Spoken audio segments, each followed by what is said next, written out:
নমস্কার দর্শক বন্ধুরা, শিবপুরাণ অফিসিয়াল ইউটিউব চ্যানেলে আপনাদের স্বাগত।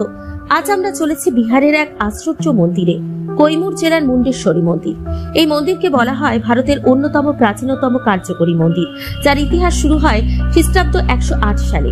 মন্দিরটি অষ্টভুজাকার পাথরের কাঠামোয় নির্মিত, একেবারে অনন্য স্থাপত্য শৈলী।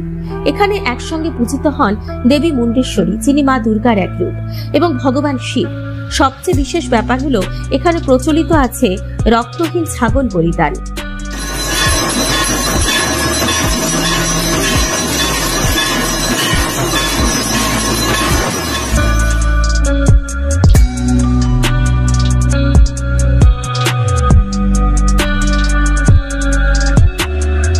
কেমন লাগলো আজকের ভিডিও অবশ্যই কমেন্ট করবেন, এবং ভালো লাগলে শিবপুরাণ অফিসিয়াল ইউটিউব চ্যানেলটি সাবস্ক্রাইব করুন এবং ভিডিওটি লাইক, কমেন্টস ও শেয়ার করুন।